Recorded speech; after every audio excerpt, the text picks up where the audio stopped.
Hi, this is Justina Ireland, and you're listening to the FSF Podcast. All right, here we go. Three. That's not three. That's one. 3, 2. Hello, everybody, and welcome to the FSF Podcast. I'm Tim. I'm your host, and this, of course, is my buddy Ben, my co-host. We're here today with our guest, who is a New York Times bestselling author and a bookish bon vivant with a strong commitment to elevating marginalized voices. No, I did not write that. I stole that from her website. And I'll let you look up bon vivant because I had to. I grew my vocabulary. Do something for yourself today. I got smarters. Anyway, our guest is the author of books like Out of the Shadows and A Test of Courage for Star Wars, The High Republic era. She's written Dread Nation, Deathless Divide, Rust in the Root. And well, that's just like the tip of the iceberg of all the things that she's written. There's a whole lot of other books out there that if you haven't read them already, you're going to want to check them out. And just, I'm so stinking excited to welcome Justina Ireland to the FSF Podcast. Welcome to the show, Justina. Oh, good to be here. Yay! Yay! She said it was good. Very excited for this interview. Yeah, exactly. We've been talking about this for a few days. Where I'm actually listening. I just started listening to Out of the Shadows on Audible. I used to be a big reader when I was a kid. Now I like listening to books while I'm out doing things, while I'm driving, while I'm especially Star Wars books, because they typically have really cool soundtracks and it's like a totally immersive experience when you listen to them. So I really dig that. So that's where I'm at with my book knowledge of Justina Ireland. I'm in the Out of the Shadows. But so out of the gate, one of the first things that I love to do, and so first things first, I love a good story. I love finding out what makes people tick, why they are who they are, what kind of drives them. I used to run another show called Focused on Forward, where we talked about how they overcame things in their life and how they moved forward, and those stories of how people became who they are and do the things that they do kind of got drafted over into here a little bit in this one very simple question. Justina Ireland, what influenced you to be the person you are today? What influenced you to become an author? I didn't start writing seriously until much later in life. I think a lot of people, they were like, when did you first start writing? They're like, when I was in elementary school, I read this story and gave it to my mom and she said it was great and put it on the fridge. No, I didn't do that.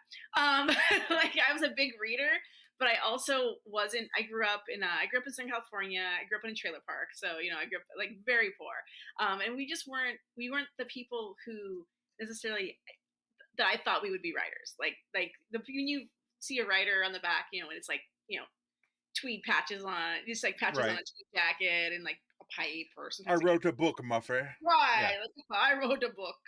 And so it was never one of those things I thought I would do. And so, I grew up, after high school, I joined the Army. I was in the Army for around 10 years. And then I met my husband in the Army. We got married. And then, life continues on. I was working for the federal government. I had just had a kid. And I was kind of like, I have no dreams. Just the saddest thing to it's all these things. I was like, I'm going to do this. I'm going to do this. I'm going to do this. I've done them all. And I was like, what do I do next? And my husband was like, you should write a book because you're always talking about I could write a better book than this, which is what a lot of people say. But then when the rubber meets the road, it's the reality is not true. And so I did. I wrote a book. It was terrible. I wrote another one. It was slightly better.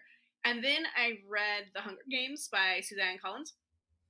And it sort of clicked because I realized I could write, YA, but I could write books that didn't necessarily have to have all these things that other people's books had. I didn't have to write a murder mystery because, murder mysteries for me, they're very procedural. And I kind of hate writing mysteries because it just makes my brain go numb. And so I wrote a book called Vengeance Bound, came out, didn't do anything. I wrote another book, Promise of Shadows, came out, didn't do anything. And then I went to do an MFA because I was like, well, I got to get better at this writing thing if I want to keep doing this. And keep in mind that all this time I'm still working for the Department of the Navy. I'm writing policy. And that one of the things about writing policy is nobody reads policy. And so what I really wanted to do was just write stuff people were going to want to read, which is what every writer wants to do. And that's kind of what has made me who I am. I just put all the things I want to see in books or I want to see in storytelling in my books. Like Out of the Shadows has a whole bunch of conversation about hyperspace philosophy because hyperspace is one of my favorite things about Star Wars, and I just want to know, like, what's the science behind it? What's the philosophical arguments behind it? What are the metaphysical arguments behind hyperspace? Like, how does it make people feel? And like that is sort of like my philosophy is like when I sit down to write a book, I'm basically writing a book that I hope I want to read and hopefully other people want to read as well. Which, by the way, thank you so much for doing that. Because I am the nerd that's like, but why does it work? How does it work? And then I'm reading Out of the Shadows and I'm just like, it's all here. It's all here. There's astrophysics. I'm Star Wars. Science in my science fiction. But yeah, it's dense. It's dense. I always apologize for that book because it does get a little dense. And then I think if you're not like, if that's not your like thing you love about Star Wars, you're gonna be like, eh. Like, I mean, I also love the politics about Star Wars, and I know I see sometimes people are like, oh, this book was so heavy on politics. I'm like, but that's what makes it great is the politics. And I know not everybody else is like that. They're like, I like lightsaber battles. I'm like, well, I also like them too, but I like politics and then a lightsaber battle. So it's like, yeah. Yeah, but politics are a huge portion of what Star Wars is. Oh, I know, but you will see like people complain about the politics all the time. Yeah, I know, but I'm part of the Star Wars subreddit, and good heavens, you mention politics in there, and they're just like, keep your politics out of my Star Wars. It's like that is Star Wars, though. I mean, I understand keeping real life politics out of it, but but if you're gonna talk about Star Wars, even from the very beginning, when it's a political exercise, it's a political conversation. Even A New Hope is political, in how it's built and how it's made, and then you go back to the prequels, and you can't tell me that the Republic versus the Separatists was not political. And it's just, and I think that's one of the things that's always kind of like hard about writing an IP is that everybody brings like expectations with them, and so you have to like know what those are, and then you just write the story you want to read either because of those expectations or in spite of those expectations, or whatever. Like I am never gonna write like a very, like I write with Tessa Gratton a lot of times, and I'm never going to write a very flowery romance. Tessa is fantastic at that kind of stuff. Like, she can write, like, these scenes that are just basically people holding hands under flowery trees and stuff like that, and they're gorgeous and beautiful.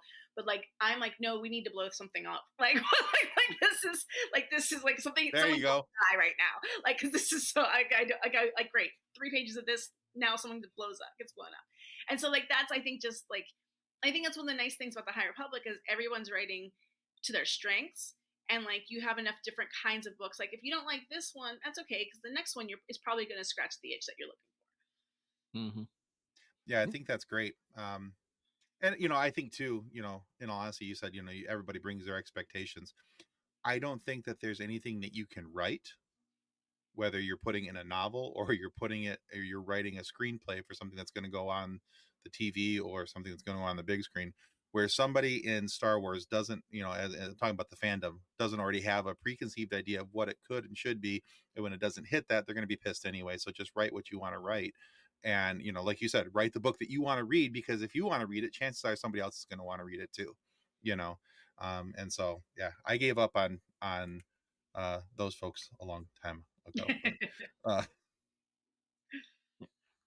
So you mentioned about writing like YA novels and things like that, and this is mainly a question from my ever so loving wife, who has read basically everything you've done in the High Republic so far, and has been painfully and excitedly waiting for the new book to come out.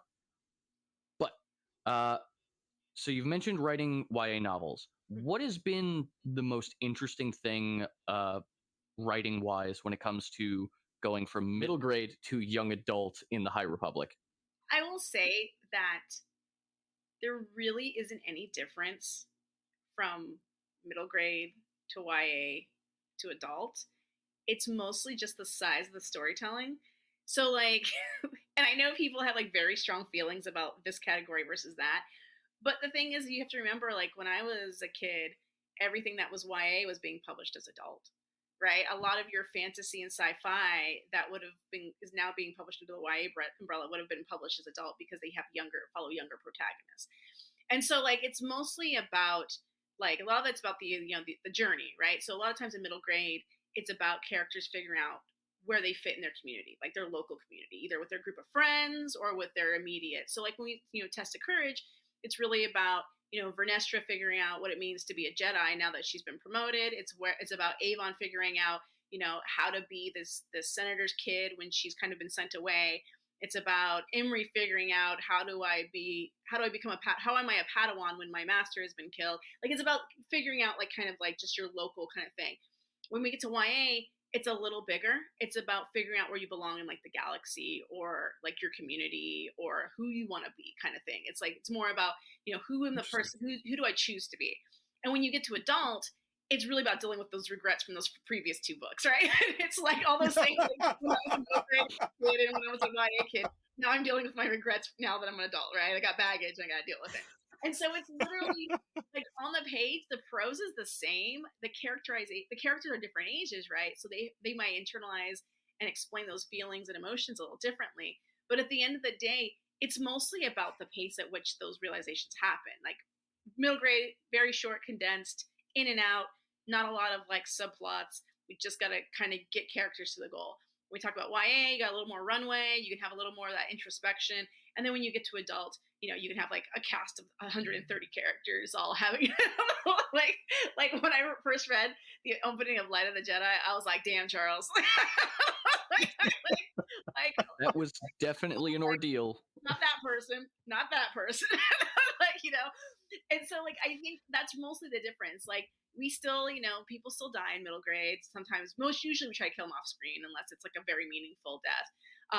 People still die in the YA novels. In YA that's not Star Wars and not Disney adjacent, we usually have on-page, sex. In Disney, they're a little bit more sensitive to that sort of thing, just because it is a brand thing. And I think that's it. It's just about telling a good story. And the thing is like a good story when you're 10, 11, 12 should also still be a good story when you're 20, 21, 22. It should also be a good story when you're 30, 33, 34.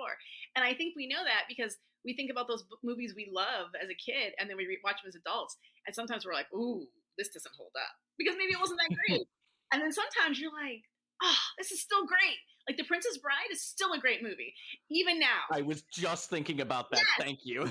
It is a great movie, whether you are 8, whether you're 18, or whether you are 80. It is just a fantastic movie. It is timeless. And I think that's the thing about great stories is they are like A New Hope was great when I was a kid. It's now right. I have there's moments now where I'm like, George, that was a choice. But like, it's still a great movie, right? Like, it is only. That's what happens when you change the movie 5 times after it comes out. Yeah, right. I think we're on the special editions or something like that. I don't know. I just have Disney Plus, so I just watch them there. It's the special, ultra exclusive limited edition. Yeah, it's coming in next week, so it'll be which fine. Disney Plus changed the what was it? The McClunky? Greedo says that we died. Where did that come from? Yeah, I know. When everyone was talking about it, I was like, "What are they talking about?" And it's a matter of I've watched that movie so many times and I've seen that scene so many times that my brain just never heard it. Like it just didn't hear when that happened. Like it's just. What am I missing? What happened? So the scene. Go ahead. You can go ahead, Ben.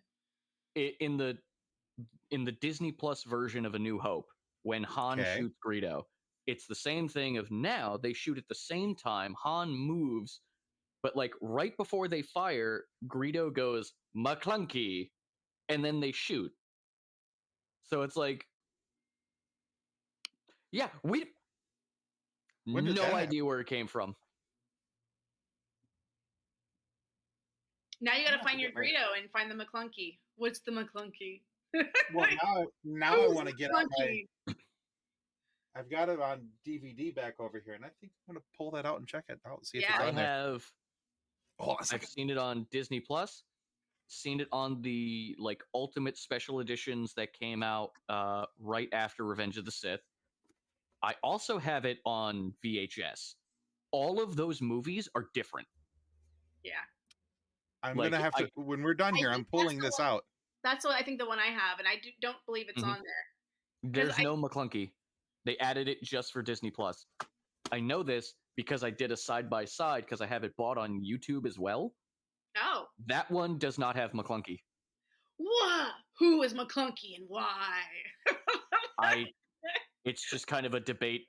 Maybe it was like a background like painter who never got his like proper credit in the movie, and so they're just like, we'll just work it in somehow 30, 40 years later. It's fine. Mm-hmm. Or maybe that was like one of those really super cool replacement swear words. So instead of being like son of a, he's like McClunky. Well, that's the thing is like everything else Greedo says is like subtitled except for that. McClunky, yeah. Interesting. I did not know that was a thing. It might be like the guy with the jeans and the Starbucks cup that was in, what was that, the end of The Mandalorian? Which show was that where they had, or was that, it was Game of Thrones, right? Yeah, where the Daenerys had a Starbucks cup. Yeah, that was I don't remember the actor's name, the person who played Jon Snow. That was his Starbucks that he put in front of her, and she got the rap for that. I can't remember who it was. I just remember it was like in frame, and somebody didn't check it out.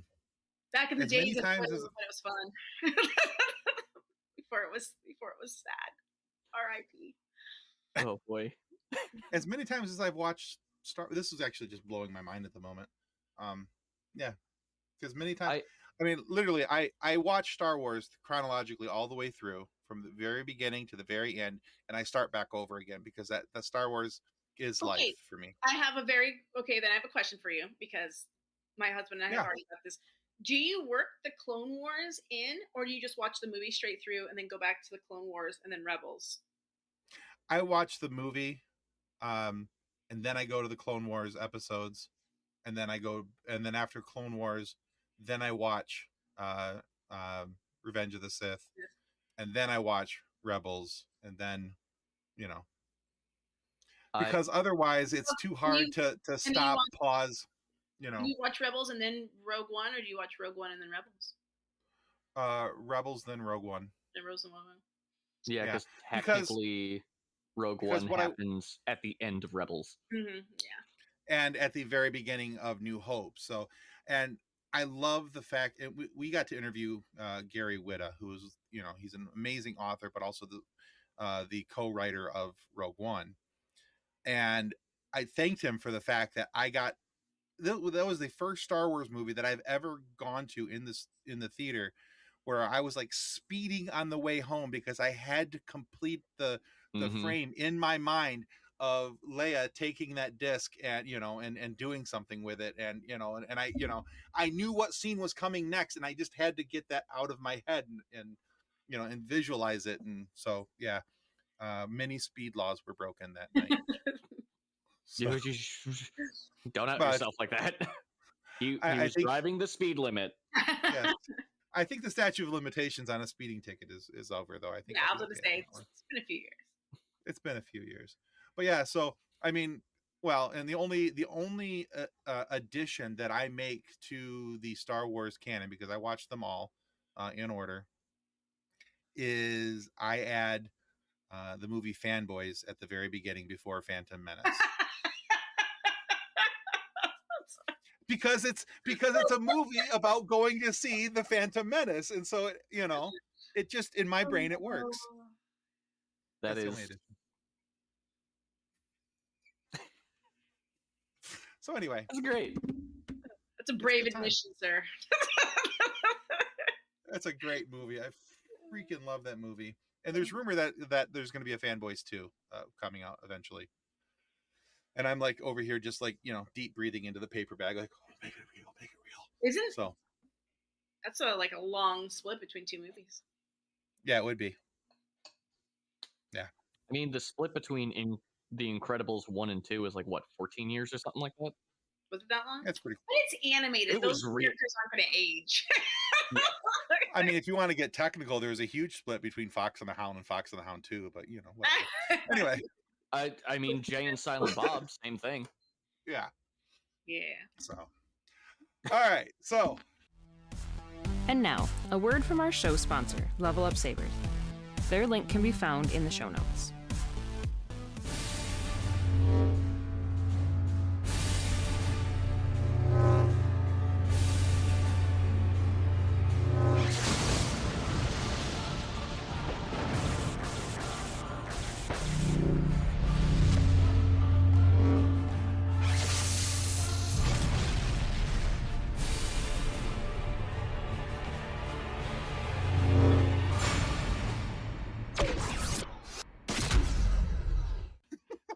back to the questions we had planned. All that's going to get cut, but that's fine. That's okay. It'll stick around somewhere somehow. So, Justina, I was reading an interview you did in October of last year, and golly, I'll be darned if I forgot to write down the name of the magazine. Anyway, it was an online magazine. And one of the questions you were talking with them about was the worry of AI taking over and putting authors out of work. And you said, and I'm paraphrasing here, that good stories have nothing to fear, only serviceable writing has something to worry about.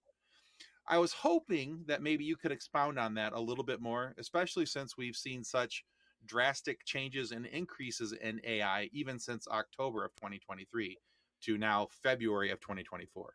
Yeah, so I still think AI is still a huge threat. I do think AI is a threat, not because of the quality of the storytelling, but because when you talk about an industry that makes money off of storytelling, what people want is, I don't know if you've ever heard the term, when you're doing a program, you can have good, fast, cheap, pick two.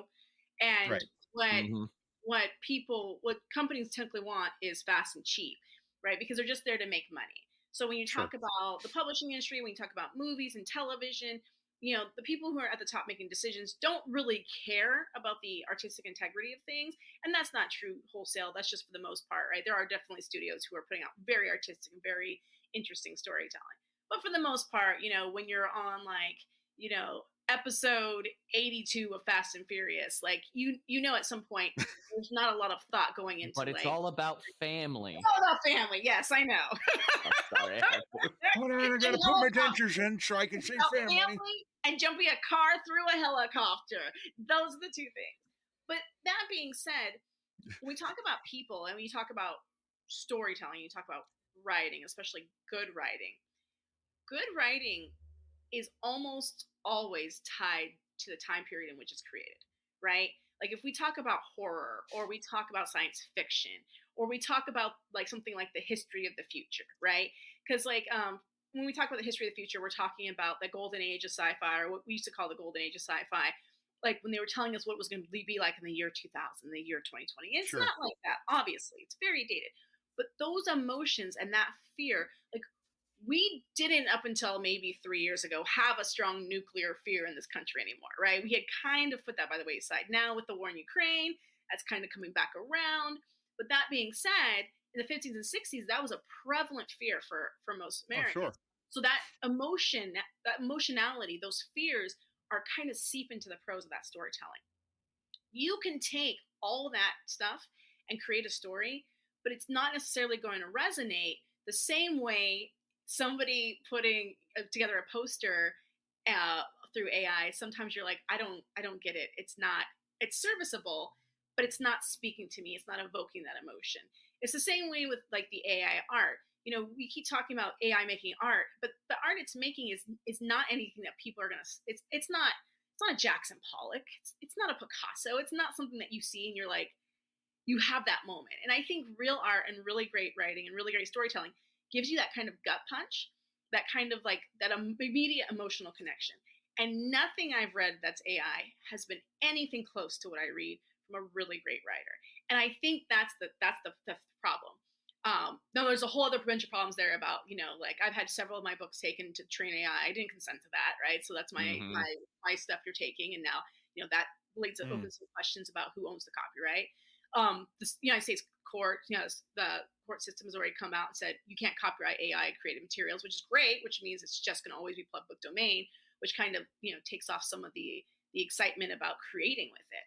But at the end of the day, like even if you have AI create the basis for a story, you're still going to have a human being interpret that back to people, because the emotional journey of people is changing, right? The emotional journey of my kid, who was born in 2007, is very different than me, who was born in 1978. Like I got to see the internet become a thing. Like he's always lived with the internet. And so he has very different language and very different feelings about that. And I think that's what I mean by that. It's like, we have not yet taught a machine how to feel. Now, when we do that, we're kind of going to all be, in big trouble because that's when we get Judgment Day, and then Arnold Schwarzenegger is going to have to come from the future and save somebody. But all that being said, I think it's like we're still that point where you can't fool a person who's paying attention with AI. And that's the biggest thing. It's like the point of telling stories is kind of to teach us how to be humans and what it means to be human, and how to we reconcile the worst parts of ourselves with the best parts of ourselves. And AI just doesn't do that right now. It will tell you a very serviceable story. It'll get you from point A to point B. Sometimes not even that. Sometimes the stuff is a little sketchy. But yeah, and I think that's where I'm with it, because I do think, I think just 2 days ago, someone was like, oh, the chat GPT crashed. And it was it was in that, and we've all had that point, like the telephone system crashed a couple days ago, right? It's at some point, computer programs crash, but when people crash, it's like much different. It's emotionally driven. And I think that's for me the biggest thing. It's like we have not yet taught people how to fully deal with their emotions. So how are we going to teach machines to fully deal with their emotions, right? That's fair. Yeah. So that was a bit of a vomit. I'm sorry, but no, I love it. No, that was a great answer, honestly. Everything you said was perfect. I've definitely noticed that, where I'll see posts on Instagram or Reddit or Facebook or whatever, and just be like, why does this feel off? Why am I not feeling anything from this? And then it dawns on me, I'm like, oh, it's AI.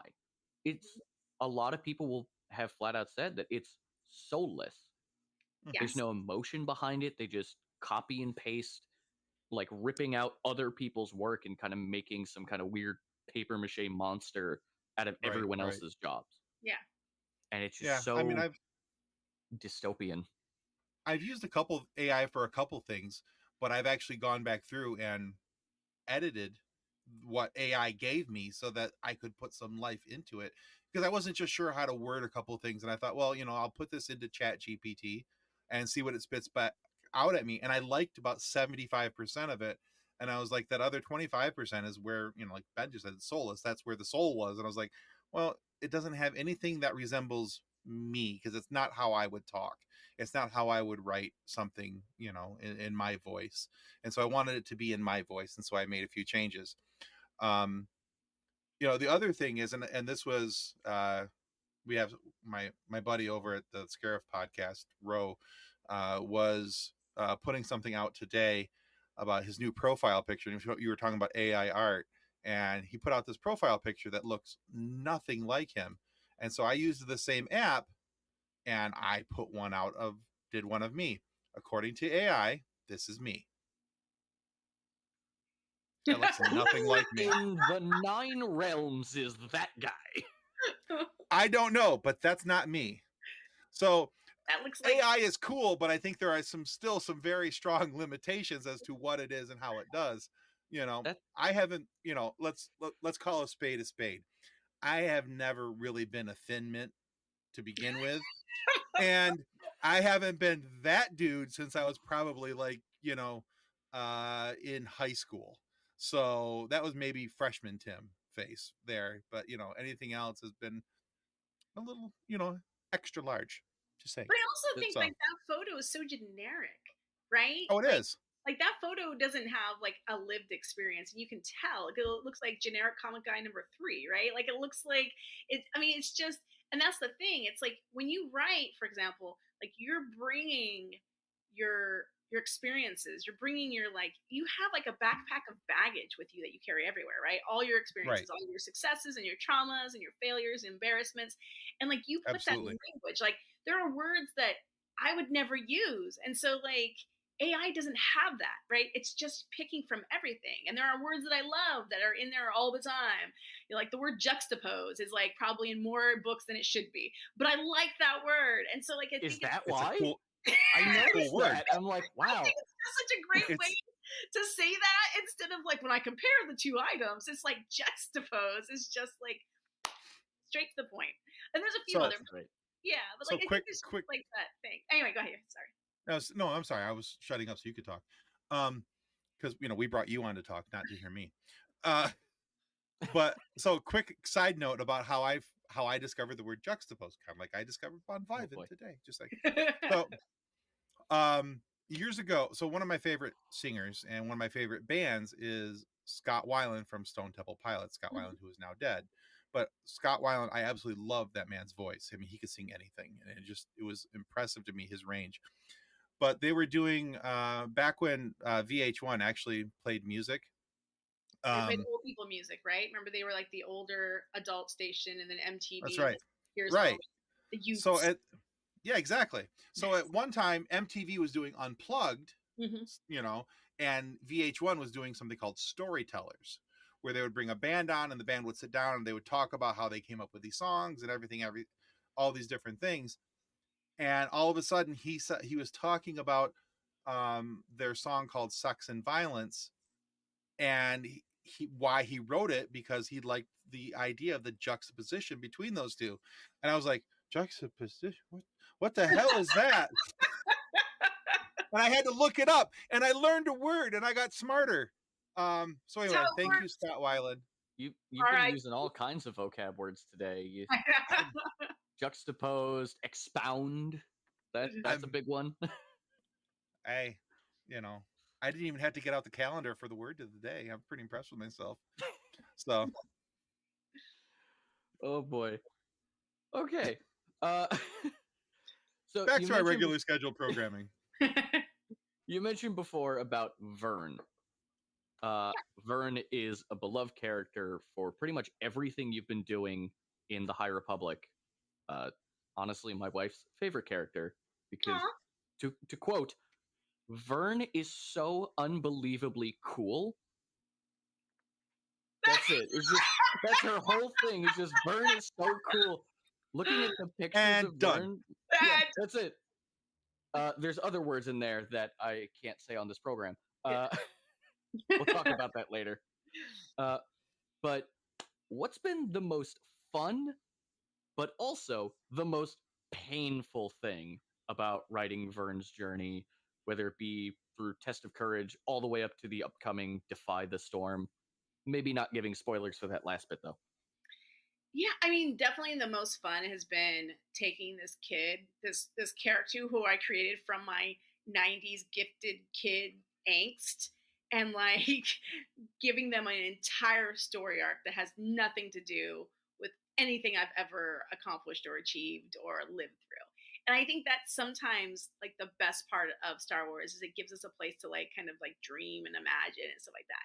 I mean, because like Big Vern's, whole thing is like, you got promoted too early, kid. Like, and like now all these bad things are happening in the galaxy, and you don't even get a chance to really settle into your job before you're being kind of thrust into the forefront.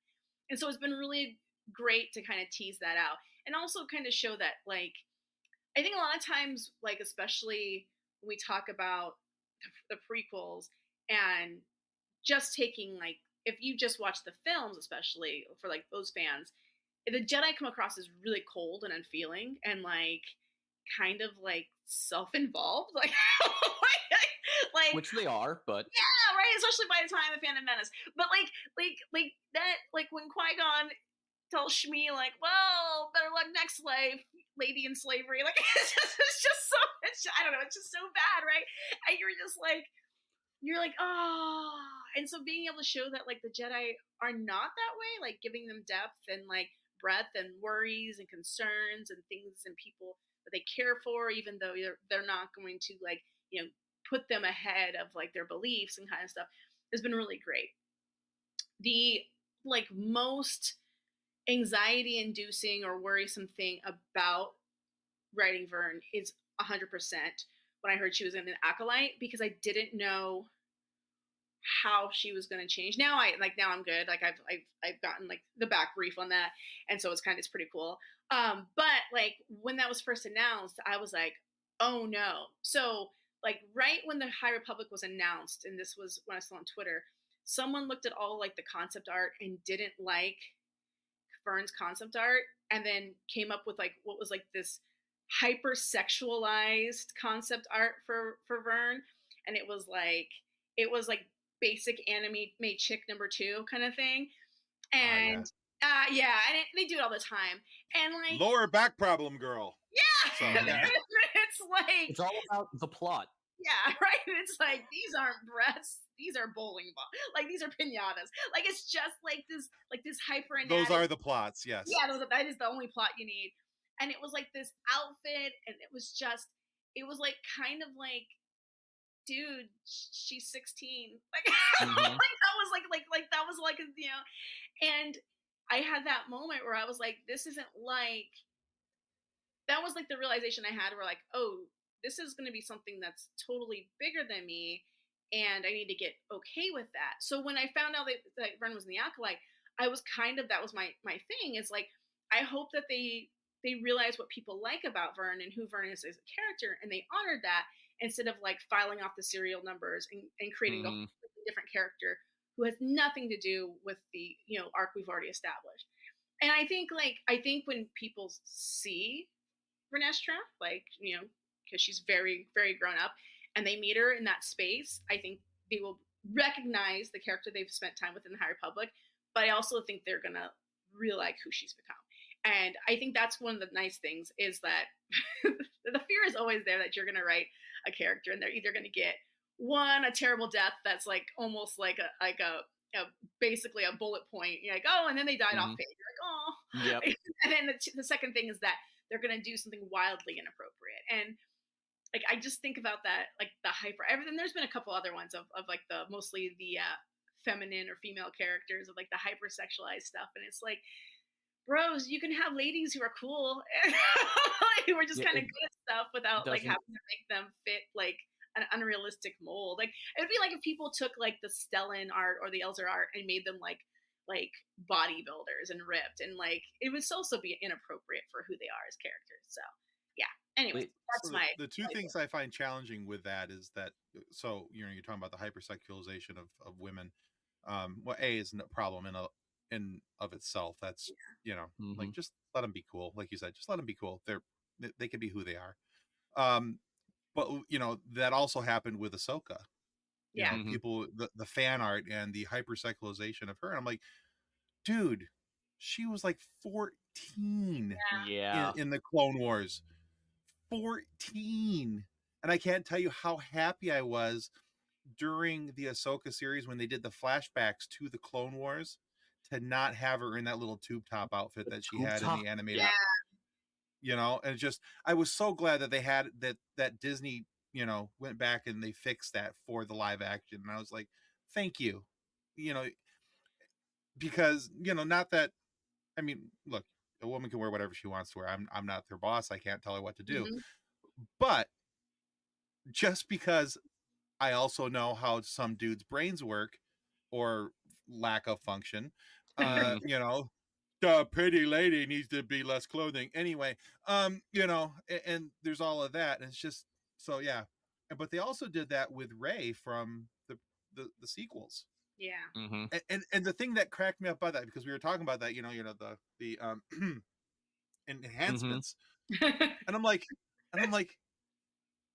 those weren't there in the movies, guys. I mean, you're adding things on that were not. I tried to show my kiddo Weird Science and the part where they're like programming. No. And he was like, "What is wrong with them?" And that was the end of that movie experience. Where they're picking the breast size. And it's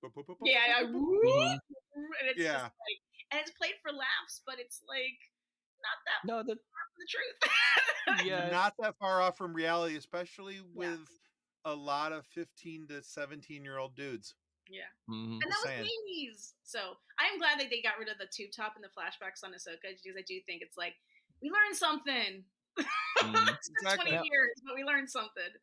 Actually, quick question, because I didn't realize that Vern was going to be an acolyte until like fairly recently. Mm-hmm. I'm I don't want to make any assumptions, and I don't want you to break any NDAs that you might have, but how's that feeling having your character now in like more than just books, like visibly seen, but also not really being part of that? Because I'm assuming you're not writing for Acolyte. No, I'm not writing for the TV show. But it's kind of a deal. Like, it's kind of what you sign up for. Like, that's why whenever I see like creators who like work on like Marvel characters or like Star Wars things, they get all mad about like how their characters are being used in the space or the storytelling that's happening. It's like, it's in the contract, boys. Like, it's right there on the page. Mm-hmm. Like it's part and parcel of being able to come to the party, right? Yeah. So it's like one of those things. It's like, it's kind of one of those things. It's like, you know, it's always out there, but you're kind of hoping for the best. So, yeah. Okay. All right. So as I mentioned earlier, I love following you on social media. I have had some nice hearty laughs on your posts. I honestly, I'm laughing, and my wife's like, "What are you laughing at?" I'm like, "Justina Ireland." It's honestly some of the most enjoyable content on Threads, in my opinion. Because you talk about a little bit of everything. It's not just, hey, here's my book, here's my book, here's my book. It's, I mean, there is some of that, obviously, you know, that has to happen.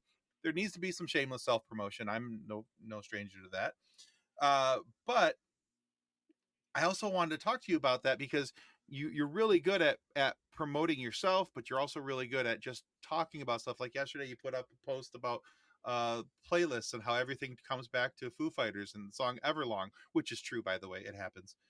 Especially because Dave Grohl has played with everybody everywhere at, you know, somewhere. It's like you're right. It's the 6 Degrees of Kevin Bacon, but with Dave Grohl.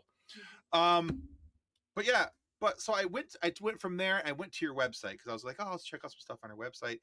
And I saw this heading that said the Haterade. And I was like, yes, please. And it said it's going to be a blog. And I didn't. Yeah. So, oh my gosh, I can't believe you're like blowing up a spot.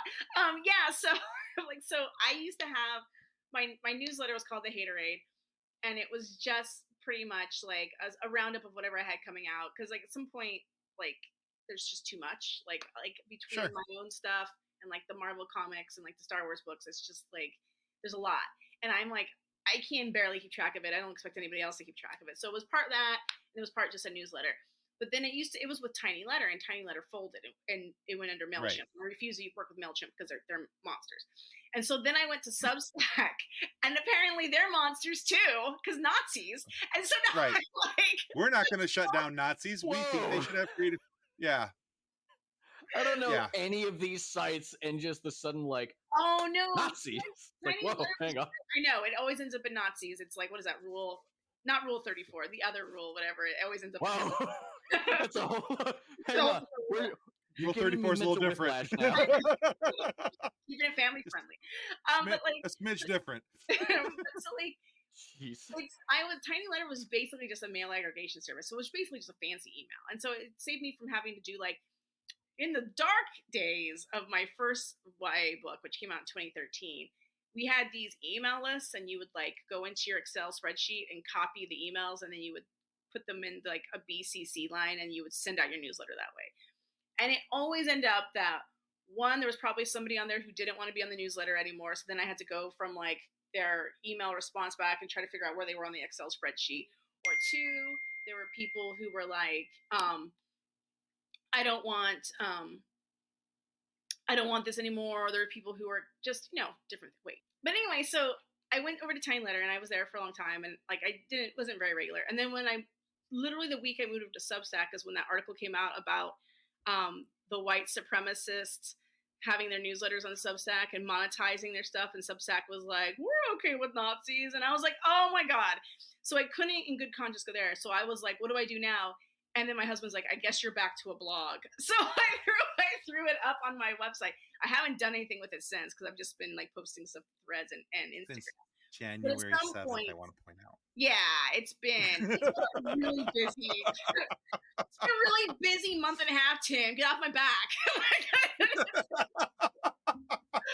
and so that's what it's. So at some point there will be a blog there, because when I have like longer things I think about, and usually about every once in a while I'll get an email to my my public facing email about like a writing question, or about where can I find this thing or that thing, and then usually I just, if it's something I've gotten enough, I'll either put it on my frequently asked questions on my website, or I'll write a post about it. And so it's probably going to be like a once a month, maybe every couple of weeks, once I have like my feet back under me. I've been underwater for like the last like month. So fair enough. I just got excited because I was like, oh, a blog? Yes, please. You are the only human on earth excited about a blog. I even clicked Me the heart. and my If you wife go to your are so excited about this.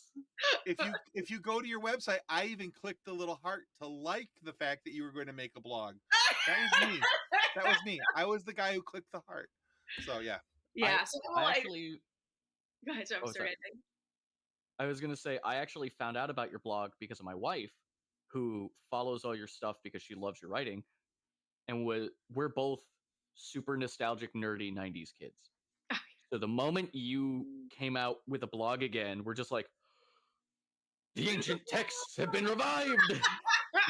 Wait till you see my live journal. Oh, God. But like, what happened to blogs? Like, I know we're in just like this live service media of like Facebook and Instagram and stuff, but blogs were so good, and they're just, no one does them anymore. I fell off of blogs when the RSS feeds kind of became, kind of wonky, when it was hard to get like a good RSS feed, because of like for a long time you could just like subscribe to a bunch of blogs and you could go to your RSS reader and it was like all there, and then stuff broke down. I don't know. Blame Squarespace. I feel like Squarespace ruined the websites forever. I'm solid with that. We can do that. Never gonna get a sponsorship from them, but that's fine.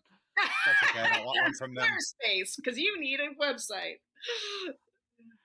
Build your own. Go to whatever website I use. Click our link underneath the video. Okay. SiteGround. Go to SiteGround. That's where I built mine. Use WordPress. It'll be much more gooder. Yeah. Okay. So you've done more than just High Republic. You've mentioned your other books a couple times. So let's go into a little bit about that. Yeah. Do you prefer writing standalone novels, duologies, or longer series of the like in your own settings? Or do you enjoy more being in kind of like a pre-created universe that you just have to fit into?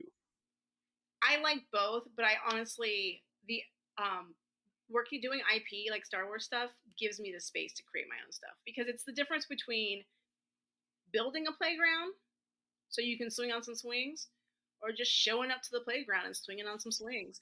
And so like sometimes you're like, I could build a better playground. I'm going to do that. And that's, my books. And sometimes you build a playground and you're like, this was great, but I don't need to be here ever again. And that's, a standalone. And then sometimes you're like, you build a playground, you're like, yeah, I'll come back and check it out, see what everyone's doing. And that's, more of a series. But I really, really love, like, I know there are a lot of authors who will tell you how much they hate IP. And for those who don't know, IP is intellectual property. It's when the characters and the copyrights are owned by another party. And there's all kinds of IP. There's like, we think about Disney and like the big franchises, but publishers have, IP where they come up with the idea for a story and have an author write it. There are production companies that have IP where they come up for an idea for a story and have an author write it. So like, there's lots of different kinds of places you can do that. And it's nice because there is some IP where you create the world yourself and you do all that work. And that to me is always kind of like the least fun, because you're doing all the work and you're getting paid, but you're not really getting any of the back end rewards. And so it's like, it's for me as like I'm a full-time author, and that's, something when I started publishing, I knew that was my goal. That was my dream, the impossible dream. And so for me, it's a matter of like diversifying my portfolio, because if I'm only writing one type of thing, like I write TV, but TV was on strike for half of the year last year. So if I only wrote TV, like I'd be like, crying to my mortgage company right now. And so being able to diversify keeps me able to like eat and pay my bills and that kind of thing. So yeah, so I like both. It just really depends on my day. Some days it's like I'm writing the IP and I'm like so mad. I'm like just so angry at Star Wars. And I just like, I have like the big encyclopedia. I'm just like turning the pages like angrily. And then some days I'm just like, oh, it's so great. I'm just so happy I don't have to work out these problems. Somebody else will fix it. So That's one of those things that writing in like a pre-created universe can get so difficult. I read it was a extended universe story about the Clone Wars, and they accidentally made Kit Fisto's lightsaber blue. Mm-hmm. Meanwhile, everyone knows it's green. That author got ripped like 80 new ones by so many people just being like, it's supposed to be green. It's like The nerd rage was great that day. Yeah. it was, but then they also have so much of their, I can't remember the author. I got to find the book again, but they have their own things as well that no one's had a problem with ever. Yeah. Right. Yeah. And that's, like, sometimes that stuff gets changed. Like, you have a copy editor who is supposed to, like, who has all that stuff. And sometimes you'll go in and you're like, wait, the copy editor changed things. This isn't right. And then it's like, you got to flag it, make sure everyone looks at it. And you're like, hey, did this change? Especially with the High Republic where everyone's writing at once, you'd see things came back in copy edits and you're like, did we change this somewhere? Because that's not what we had discussed. And then you realize, like, oh no, the copy editor has it wrong, or somebody else had like the wrong note down, and then like you have to go, or something did change, and then you have to make sure everything realigns. So a lot of moving pieces, a lot of people to keep. All right. In line. Very cool. All right, this is our final question for you, Justina. All right. We call it our silly question. Now, we started asking these silly questions because we used to do a quiz at the end of the show, and well, I got lazy. And frankly, I just didn't have the time to always do the deep dive of information to try and come up with questions that people were just going to pummel the absolute living hell out of. We had Sam Witwer on the show. We did a quiz with him. He was answering the questions before we could ask them. It was pretty sad. But that's Sam. Anyway, so we started asking this silly question. We used to ask a couple different ones. This is the one we settled on for a while because we realized at a certain stage of life, people stop asking you this question. And frankly, we think that's also sad. So here it is. Justina Ireland, what's your favorite dinosaur? This is so hard because it's a Stegosaurus today, but sometimes it's a Triceratops, and then sometimes it's just a T-Rex because you just need to tear things apart. And let me just tell you, I'm a huge dinosaur fan. I really am. I am just like, to the point where I embarrass my family. But like one of the first things I did when I had like an advance check that wasn't like tagged 100% for bills is I bought myself a Jurassic Park pinball machine because the T-Rex eats the pinball. And it is literally the shining joy in my life. And I know we're not supposed to assign value to material things, but it is my heart. So, I love it. Most days, sometimes a Triceratops, but a T-Rex is always a solid choice. Nice. I dig it. I love how you have a kid, but the pinball machine is the light in your life. Got a loving family, everything. More than me, and I was like, depends on the day. As a father of 3 children, I totally get that. Some days it's like, I love you. I will do anything. I would walk through the molten lava for you. And then other days it's like, could you just go talk with your mother? You're like, is it not your bedtime? But Dad, it's only 4 in the afternoon. I don't care. Just find something to do. Yeah. This is why I have a dog. Dogs are a solid choice. They're a solid choice. Children are also a joy, but yes. Oh yeah, love them. They're great. They're also fantastic. People, and they come with all the problems that people come with. So I love the sudden little asterisk there, just like, oh no, they're good. Yeah. I promise. No, yeah, they're great. I love you, kid. Well, Justina, thank you so much for being on the show today. Where can our listeners go and find you and more about your work? Yeah, so you can always find my website, justinaireland.com. You can find me on Instagram as justina.ireland. I'm pretty sure Threads is the same, justina.ireland. You can probably find me on Blue Sky, but don't hold your breath. So that's probably mostly where you can find me. And you can find my work wherever great books are sold. And if you like horror television, you can watch the latest show I worked on, The Fall of the House of Usher, is on Netflix now. Oh, that's fantastic. Cool. Well, thank you so much. We'll make sure to put all those in the show notes below so our Yes, listeners so much. can check you out. This is Yeah, why I'm go so check them out. tired. That's right. All right, guys, want to remind you that subscribing is the most important thing you can do right now. So click that little button, that like button, the subscribe button.